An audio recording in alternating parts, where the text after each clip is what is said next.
Now for the debate then, and tonight we are discussing Syria, where the violence against protesters continues this Wednesday. The United States says as many as 2,000 people may have died in the 5-month conflict and tens of thousands more have been arrested. In recent days, though, there has been an important development. Countries which rarely speak out on the affairs of other countries have criticised the violence, the most important of which is Saudi Arabia. It says Damascus has become a killing machine. Meanwhile, Turkey has issued what it calls a final warning to President Bashar al-Assad. Tonight I'll be asking my panel of guests if regional condemnation, as opposed to traditional pressure from the West, could help end the bloodshed in Syria. Well, joining me tonight, Fouad al-Obaid. He's a columnist at the Kuwait Times. By phone from Cannes in the south of France, Jonathan Paris is a Middle East analyst and senior fellow at the Atlantic Council of the United States. Walid Saffour is in London. He's the president of the Syrian Human Rights Committee. And we're also joined from Istanbul by Ergun Babahan, and he works for a Turkish newspaper, The Daily. Thank you very much indeed to you all for being with us tonight. Fouad, I'd like to start with you, if I may, talking about Saudi Arabia. Now, this is quite a stunning move for them, isn't it? Because the Saudis very rarely criticise what's going on in other countries, but they've chosen to do so here. Why do you think that is? Well, Laura, I think it's a valid point. Yes, you're right. Traditionally, Saudi policy has been one of, non-interference with other countries, especially in the region. And I think one of the things that has pushed the Saudis to really, intervene here by the King's speech is the severity of what really is going on their doorstep. What's going on in Syria right now is really tragic. I mean, we have up to 2,000 people that are supposedly confirmed dead, many more that are injured. And, it's a sheer nature of the violence that's being, orchestrated against different people in Syria that has pushed Saudi Arabia, which is also the custody of the two holy mosques in, Ramadan, which is the holy month where 1.5 billion Muslims are fasting, and so it kind of exasperates, the urge to move and do something. I think in regards to your question, whether it's going to be effective or not, I don't know. I mean, right now there only has been the recall of ambassadors, in Saudi Arabia and Kuwait and Bahrain also. And there's been the meeting yesterday with the foreign minister from Turkey. But I mean, ultimately, I think, the regime in Syria so far has been non-respondent to these, diplomatic maneuvers or pushes, I say. But I don't know, really. I think All right, Jonathan Paris, what are your thoughts on the intervention from Saudi Arabia? How much of a blow is that to President Assad of Syria? I think it's a significant blow. Saudi Arabia, first of all, never liked the fact that Assad was in bed with Iran. Saudi Arabia is engaged in what I would call a cold war with Iran. It came to a head in Bahrain a few months ago. And now Syria is the latest battleground. And I see the Saudi robust moves that you mentioned earlier as uncharacteristic, but it's a reflection of this battle that they see themselves in against this rising power, this rising Shia Persian power. And if Assad can be transitioned, if you will, to something else, it's likely that the something else will no longer be so close to Iran. And does this possibly show as well that the Saudis think that Assad cannot survive the current unrest, that eventually he will be brought down? I think the Saudi, I didn't quite hear your, but I think what you said is, I think the Saudi calculation is he will not survive. I think that we've reached a tipping point in the last couple of weeks where the regional players have concluded, each more or less independently and collectively, from Turkey to the Gulf states, that Assad, he may not go in the next month, but he will go soon. And I think there's a desire now to shorten the time it takes to transition because of this horrific loss of life going on. I mean, you just can't imagine what's going on in so many cities and towns right now in Syria. So I think the idea here is the regional players are trying to ease Mr. Assad and his family out of power.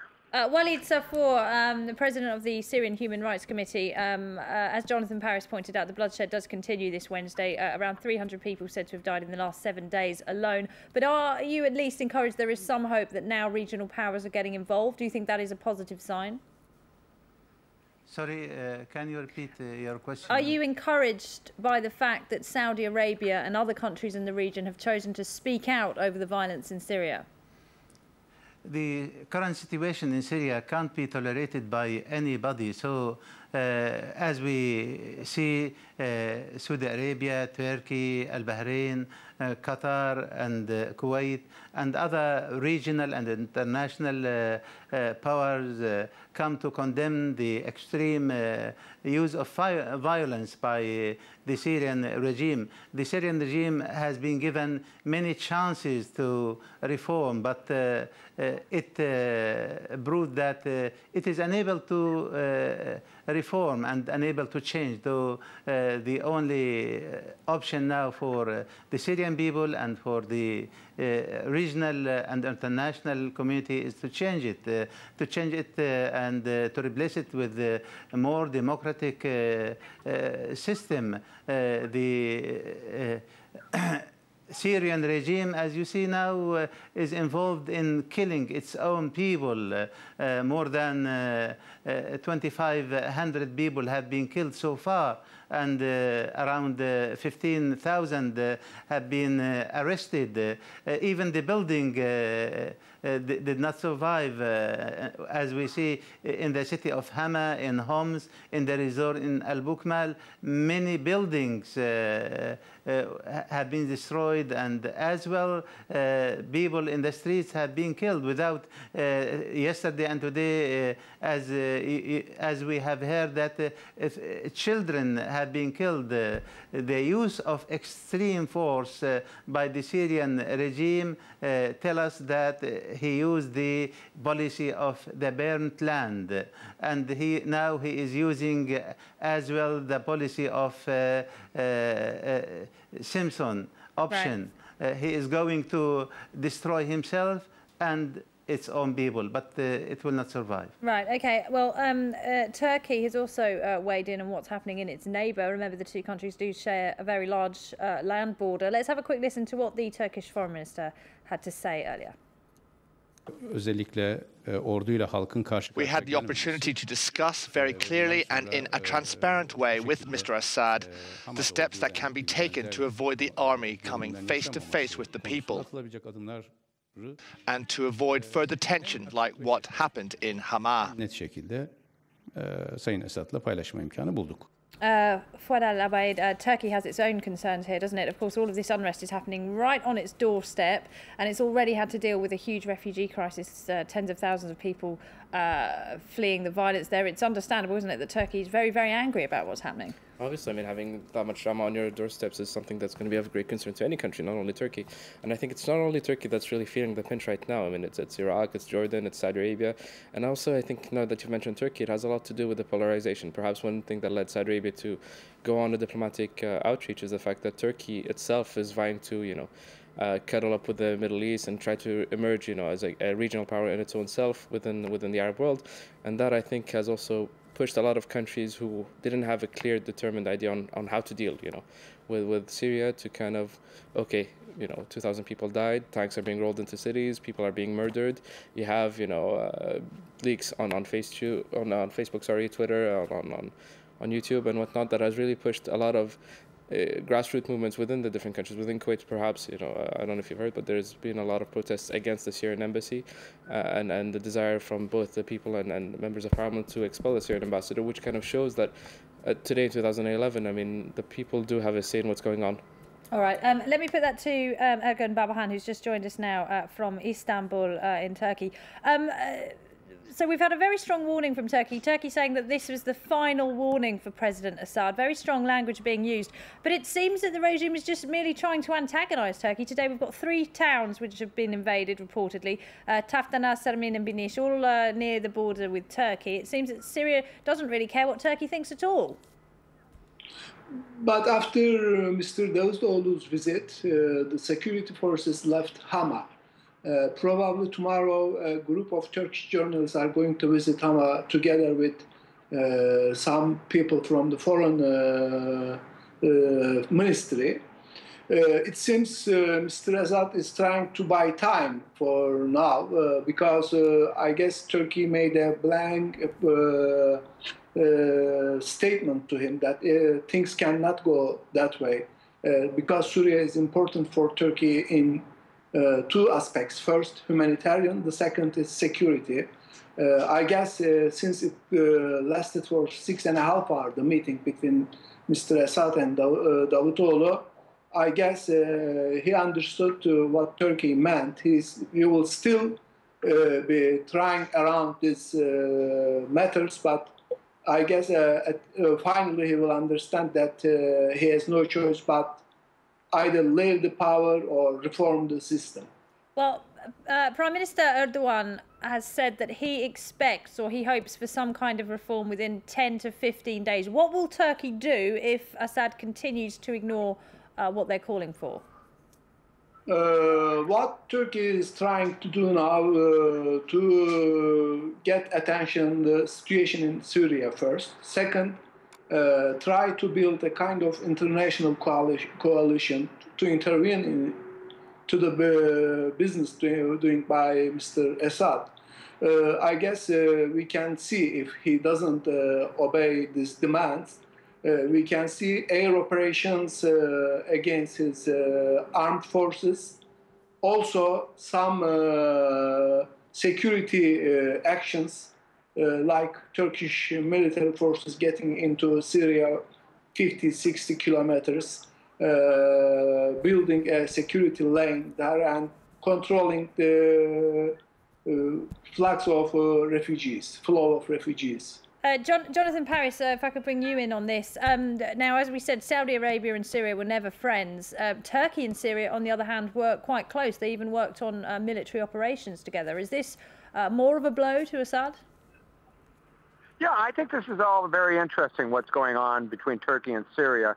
But I have a slightly disappointing take on the recent meeting. I think Assad used Turkey to show that Assad was still in charge. And if you look at the way Assad treated Davutoglu, sending the deputy foreign minister instead of the foreign minister to the airport, that's a big insult. And lecturing him about how, you know, he's defending Syria against all these Islamists, Salafists, terrorists. I thought that Davutoglu came across too much like Ahmed Kissinger and not enough like Ahmed Jim Baker. You know, Jim Baker in 1990, or was it early 91, I forget, where he came to see Tariq Aziz and gave him the final warning. And it was clear that was the final warning for Saddam Hussein. Either he gets out of Kuwait or he's attacked. I think that's what the message that we were, many of us were hoping that Davutoglu would give. But I think Davutoglu's style is too much the professor, sort of like our president, Obama. Too much the professor and not enough, you know, really going in there and laying it on the line. And unfortunately, I think Assad got the better of him. But of course, it remains to be seen what happens in the next 2 weeks. Either way, though, I think Assad's days are numbered. In what way? Well, I think the fact that Davutoglu did not give a clearer ultimatum does not affect the final outcome. It just maybe prolongs it. But I think Turkey is moving slowly rather than quickly to pivot against Syria. As you said, they were very close allies for the last 2 years. But in the past, you know, Turkey has massed forces against Bashar Assad's father in the 90s, threatening that if they didn't give up Öcalan, the PKK leader, they would be attacked. And believe me, Hafez Assad caved in right away. I think that's the kind of decisive threats that Turkey needs to impose.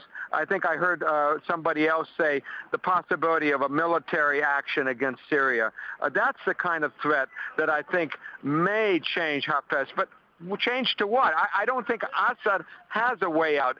It's an either-or situation. Either the protesters win or the Assad regime hangs in there. There's no really basis, as far as I can see, as an analyst, for any kind of reform or gradual reform or change that leaves Assad's regime in power.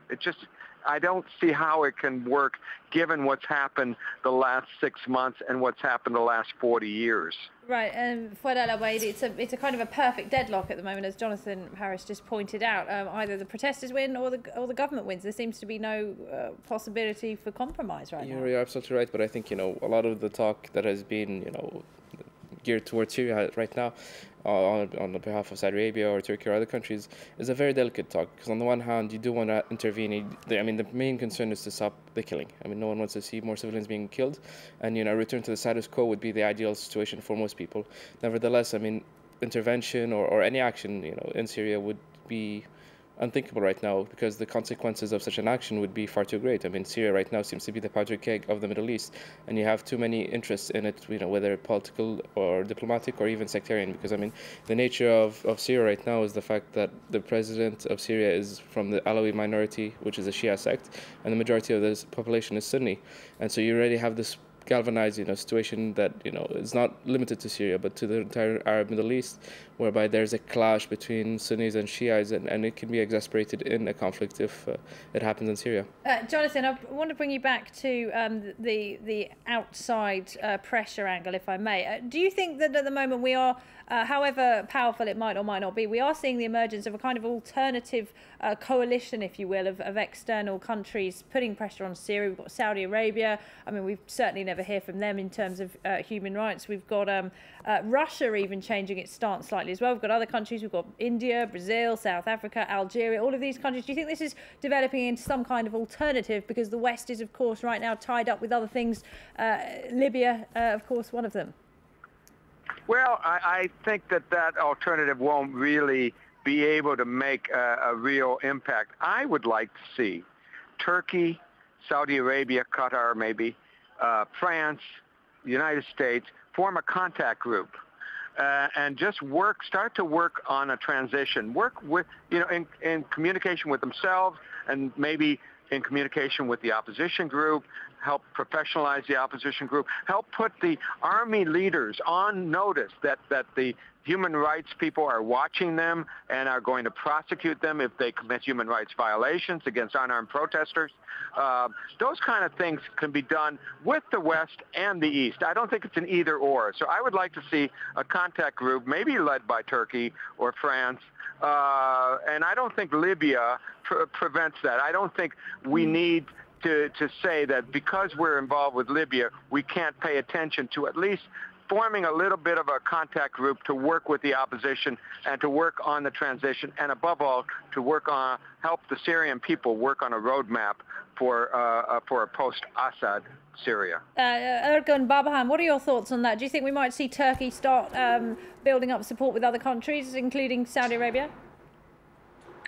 Probably. First of all, Saudi Arabia is not happy with the Syrian regimes under the influence of Iran. They will welcome a regime change in Syria. As said before, the majority of Syrian people are Sunnis, and the government is kind of Shia Nasseris. Also, it's very important for Turkey that the border with Syria shouldn't be a no man's land like northern Iraq. So people can attack Turkey, start attacks from Syria, or there can be an independent Kurdish entity in that part of Syria. So Turkey is trying to prevent that also. So they don't want to see in Ankara a fragmentation of Syrian regime. As mentioned for Mr. Davutoglu, what he, I guess, afraid of most is the kind of sectarian war between different Muslim groups, not only in Syria, but all over the region. All right, we're going to have to take a short break there, Ergun Babahan, but do stay with us. When we come back, we'll have the headlines and the second part of tonight's debate. Don't go away.